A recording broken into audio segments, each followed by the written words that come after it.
Selamat malam. Pernahkah Anda ataupun kalian mengalami rasa ingin melakukan bunuh diri? Karena kasus ingin melakukan bunuh diri merupakan perasaan atau pikiran yang biasanya seseorang ini sedang menghadapi masalah atau sesuatu yang sangat berat, sehingga mereka berpikir ataupun Anda berpikir satu-satunya cara untuk menyelesaikannya adalah dengan cara bunuh diri. Padahal seharusnya tidak demikian, karena masih ada beragam cara yang lain yang lebih aman untuk mengatasi masalah, sehingga dapat menikmati kehidupan seperti sedia kala. Lalu apa saja gejala orang yang ingin melakukan bunuh diri ataupun Anda sendiri ingin melakukan bunuh diri? Lalu bagaimana cara mengatasinya? Jadi berikut ini penjelasannya. Jadi perlu kalian ketahui, kasus bunuh diri sebenarnya ini ada dua macam. Pertama, di mana seseorang berharap mati tetapi sebenarnya tidak punya rencana untuk bunuh diri. Nah, yang kedua yaitu orang ataupun seseorang tidak hanya memikirkan tentang bunuh diri, tetapi memiliki niat untuk bunuh diri, termasuk merencanakan bagaimana melakukannya. Jadi bunuh diri lebih banyak mempengaruhi orang yang memiliki masalah kesehatan mental seperti depresi, terutama masalah hidup yang sangat rumit. Meski demikian, siapapun bisa saja mengalaminya, terutama ketika mereka sedang mengalami masa-masa sulit kehidupan yang sangat dalam.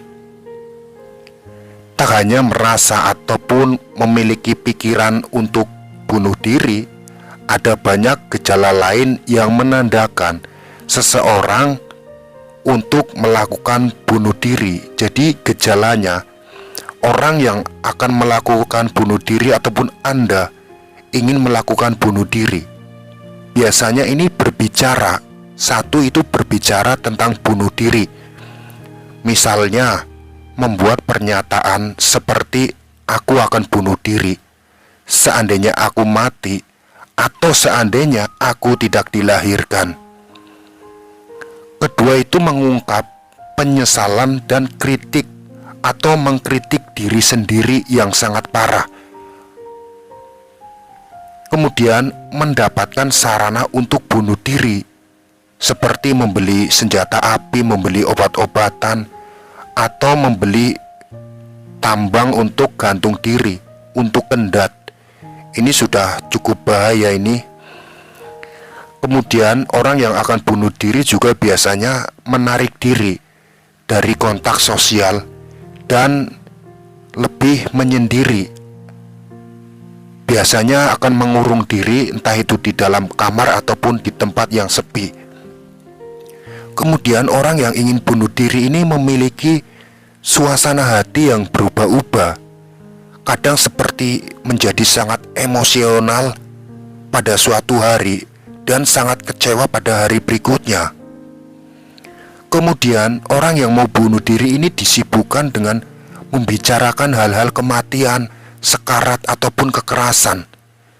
Jadi dia ini merasa terjebak atau putus asa tentang suatu situasi, seperti tidak ada gunanya untuk hidup. Kadang dia juga ataupun Anda ini menangis dan diliputi oleh pikiran-pikiran negatif, rasa sakit yang tak tertahankan, dan membayangkannya, seolah-olah membayangkan bahwa kesakitan ini ataupun rasa sakit ini seolah-olah tidak akan berakhir. Kemudian merasa tidak berguna ataupun tidak diinginkan atau tidak dibutuhkan oleh orang lain. Dan orang yang melakukan bunuh diri biasanya ini berpikir bahwa semua orang akan lebih baik tanpa aku, ataupun akan lebih baik jika aku mati. Kadang bicara tentang balas dendam, kadang bicara rasa bersalah, ataupun bicara rasa malu. Nah, mengalami agitasi ataupun kecemasan yang cukup meningkat. Kadang juga orang yang mau bunuh diri biasanya ini mengubah rutinitas normal, termasuk pola makan ataupun tidur, melakukan hal-hal yang beresiko atau merusak diri sendiri, seperti menggunakan narkoba atau mengemudi dengan cara sembarangan. Kadang memberikan barang-barang atau membereskan urusan ketika tidak ada penjelasan logis untuk melakukannya. Kadang orang yang berniat bunuh diri ini sering mengucapkan selamat tinggal kepada orang-orang sekitar, seolah-olah mereka ini ataupun orang yang akan melakukan bunuh diri ini seolah-olah tidak akan terlihat lagi. Kepribadian yang berkembang berubah atau menjadi sangat cemas atau gelisah, terutama saat mengalami beberapa tanda peringatan yang disebut di atas tadi. Jadi banyak ya gejala orang yang ingin bunuh diri, tidak selalu terlihat jelas dan mungkin berbeda pada setiap orang. Beberapa orang akan memperjelas niat mereka, sementara yang lain ada yang memilih merahasiakan pikiran dan perasaan untuk bunuh diri. Sama seperti gejala ataupun disebabkan oleh banyak hal, karena setiap orang memiliki masalah yang berbeda-beda. Namun biasanya rasa ingin bunuh diri muncul akibat dari perasaan putus asa, sehingga merasa tidak mengatasinya, seolah-olah situasi masalah ini sangat berat dan berada dalam situasi yang cukup sulit. Adanya perasaan atau pikiran tentang bunuh diri sebagai cara satu-satunya, seolah-olah itu adalah cara satu-satunya dalam mengakhiri masalah. Selain itu, ketika seseorang tidak memiliki harapan di masa depan, mereka juga lebih mungkin mengalami untuk bunuh diri. Nah, orang-orang ataupun Anda yang benar-benar ingin bunuh diri, atau seseorang yang memiliki pikiran untuk melakukan hal itu dan perilaku untuk bunuh diri, lebih cenderung memiliki riwayat bunuh diri. Jadi siapapun bisa mengalaminya ya. Jadi orang yang ingin bunuh diri ini tidak pandang umur berapapun dan jenisnya, kelamin apa dan usianya berapapun, pasti akan mengalaminya, bahkan pernah mengalaminya.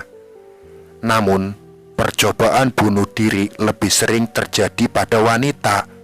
Meski demikian, pria lebih mungkin melakukan bunuh diri dibandingkan wanita, karena mereka biasanya berani menggunakan metode yang lebih mematikan, seperti senjata api ataupun tali untuk gantung diri. Beberapa orang dengan kondisi di bawah ini juga lebih mungkin ataupun beresiko untuk melakukan bunuh diri. Biasanya orang yang akan melakukan bunuh diri sebelumnya juga pernah mencoba bunuh diri sebelumnya, entah itu secara perbuatan ataupun hanya baru sebatas pikiran. Kemudian mengetahui ataupun mengidentifikasi atau dikaitkan dengan seseorang yang telah menyelesaikan bunuh diri. Merasa putus asa, tidak berharga, gelisah, terisolasi secara sosial ataupun kesepian, tidak mencari bantuan saat merasa mengalami gangguan mental karena takut atau stigma.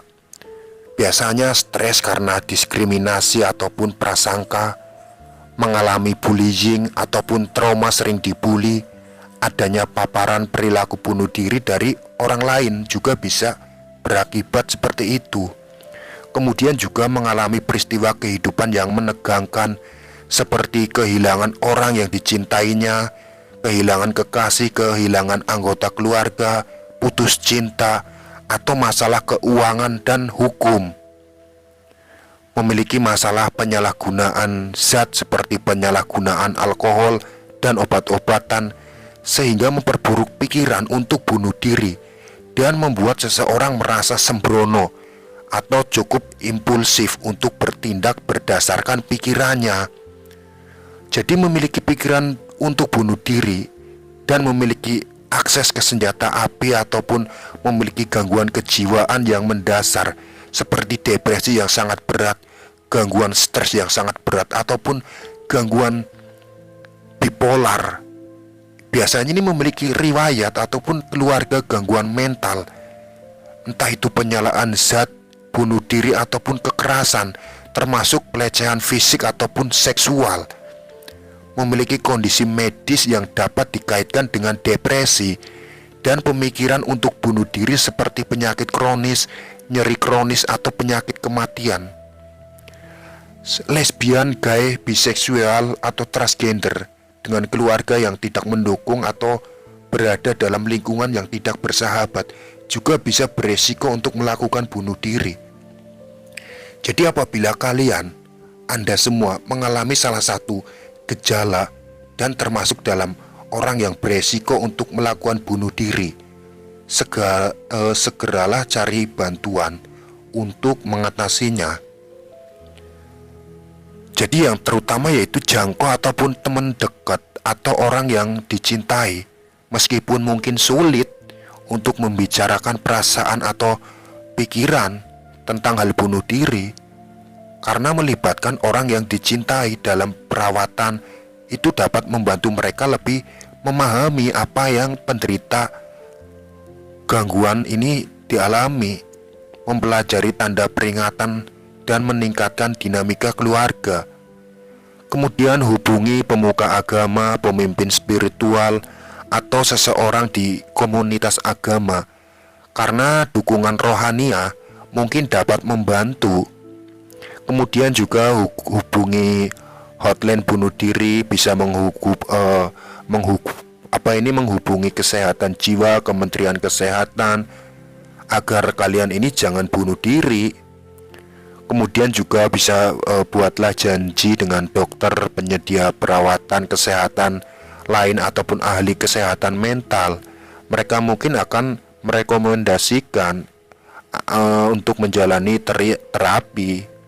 Kemudian juga pengobatan gangguan penggunaan, perubahan gaya hidup, termasuk mengelola stres, memperbaiki tidur, makan, dan kebiasaan olahraga, membangun hubungan atau mencari support system yang kuat, dan menyediakan waktu untuk hobi dan minat. Jadi pengobatan untuk mengobati depresi yang mendasari untuk bunuh diri, misalnya ya obat anti psikotik ataupun obat anti kecemasan. Jadi intinya ingatlah bahwa perasaan, pikiran, atau keinginan bunuh diri ini tidak akan hilang dengan sendirinya. Jadi jika Anda mengalami ataupun ada anggota keluarga yang dicurigai ingin melakukan bunuh diri, sebaiknya Anda melakukan tips yang saya sebutkan di atas.